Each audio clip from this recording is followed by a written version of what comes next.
Hello everybody, thanks for tuning into this video today. I really appreciate it. So today I'm going to give you a non-spoiler review of Mission Impossible Dead Reckoning Part 1. So for those who are new, welcome to my channel. I talk about movies and recently I've had a lot of anime stuff on my channel as well. You can check them out. Since this is a non-spoiler review, don't worry, you are safe in my hands. Now there's a lot of great things about this film. This film might just be my favorite Mission Impossible film so far. It's either this film or Mission Impossible Fallout. These two I consider the best Mission Impossible films, and the Mission Impossible franchise has been one of the greatest action franchises that's come out in recent years. Now I had a lot of anticipation for this film before it came out because it's Tom Cruise and Mission Impossible. I love Mission Impossible and I like Tom Cruise. I think he's the biggest star in Hollywood right now, and I have to say my expectations were exceeded. My expectations were pretty high, and this film exceeded those expectations. I think this is probably the second time I went to watch a movie in a movie theater and really enjoyed it. I showed a lot of emotions in the movie. The first one is probably John Wick 4 and this is the second one. I don't recall having a lot of emotions in the previous films I saw in the theaters, but this film was incredible. It's meant for the theaters. Yes, this film is a must watch in theaters. If you watch it on your phone, if you're waiting for it to come onto your Netflix or whatsoever and you're watching it on your phone, laptop or television, let me just straight up tell you right now, you are going to regret it. You are going to regret it big time. So better go to a theater and watch it. Now this is the 7th film in the franchise and it's also the first film in a 2-part series. Of course, Mission Impossible Dead Reckoning Part 2 is the second part and it's probably going to come out very soon. And I have to say this film is incredible. This film is top-notch action. It has everything you want from an action film, it has everything you want from a big blockbuster film, and it has everything you want from a Mission Impossible film. So in this film we follow Ethan Hunt once again as he has to take on this mission that he has to save the world again. The main villain of this movie is actually AI. And from the opening sequence of this movie alone, I won't spoil what it is, I was already hooked into the movie because it is really amazing. And I really like the idea behind this movie, that AI is such a threatening thing and things like that. I mean, we've seen it a couple of times already in films, but in this film, it is done very well, and how it affects Tom Cruise's character Ethan Hunt. I think this AI in this movie might just be the best villain for the Mission Impossible franchise so far. No joke, literally. We also had a bunch of new characters as well. I think her name was Pom Klementieff. Basically, she's the person who played Mantis in Guardians of the Galaxy franchise trilogy. And we also had... okay, I forgot her name, but I'll put it on the screen here. Both of these characters were really fantastic. Their characters were well done and the actresses playing them really did an incredible job. Good job there. And we also had a lot of returning characters as well. All of them did a great job. But the main star of this franchise, yes, is Tom Cruise, and he's the main star, and the stuff he does, of course, there's a lot of crazy stunts, there's a lot of misdirection, like certain plot twists, just like how in previous Mission Impossible films were, certain plot twists that happened in the movie really surprised and shocked me. And I can say the same for the previous Mission Impossible films as well, where they're wearing this fake face on, and then they suddenly remove it, and then show their real face, and wow. I'm really surprised of the turns and twists in these films at times. And there's a lot of vehicle chases, right? Really incredible, really, and there's a lot of course, hand-to-hand combats. I think it was directed really well.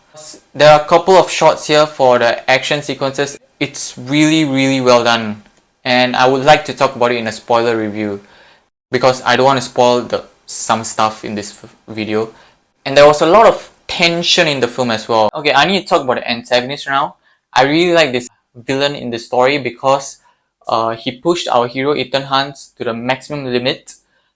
Not just physically, but mentally as well.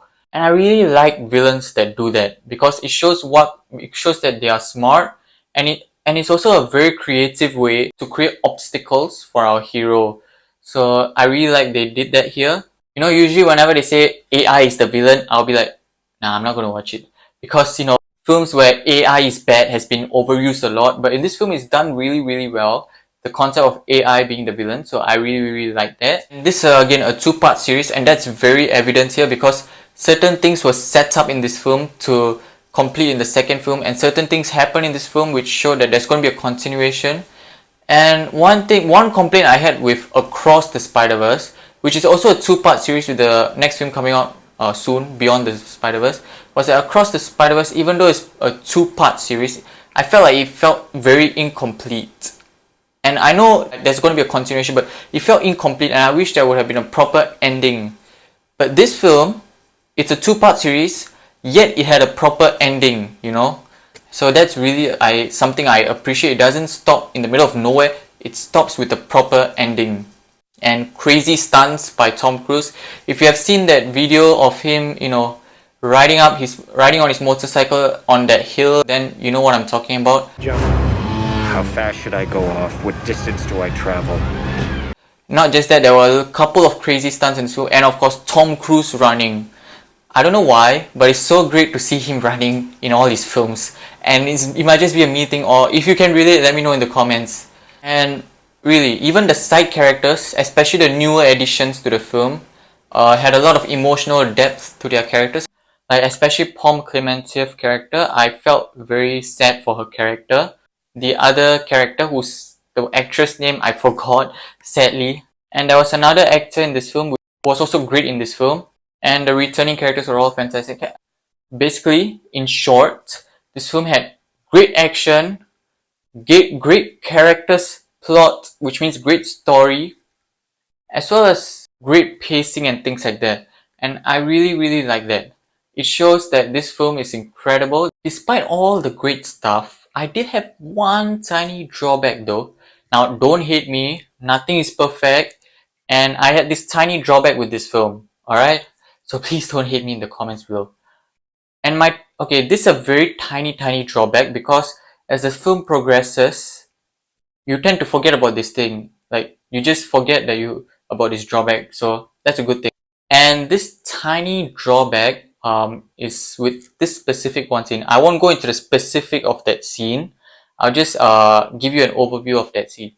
So basically, there is a specific number of characters in this one scene, and then suddenly out of nowhere one character comes, and I'm asking myself, how did that character get there?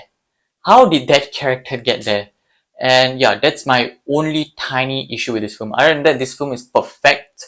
It's incredible. It's meant for the theater experience, so go to the theater and watch it. I'm going to give Mission Impossible Dead Reckoning Part 1 a 9.9 out of 10. It is almost perfect in my book. I really like the idea behind this film. This film might just be my favorite Mission Impossible movie. Actually, it's competing with Mission Impossible Fallout right now. I think I have to watch Mission Impossible Fallout again to determine which of the two is better right now. Either Fallout or this one, Dead Reckoning Part 1. And that's all I have. If you like this video, click the like button. If you want to see more, subscribe to my channel. If you want to tell me something, let me know in the comments below. See you next time. You guys are the best. Thanks for watching.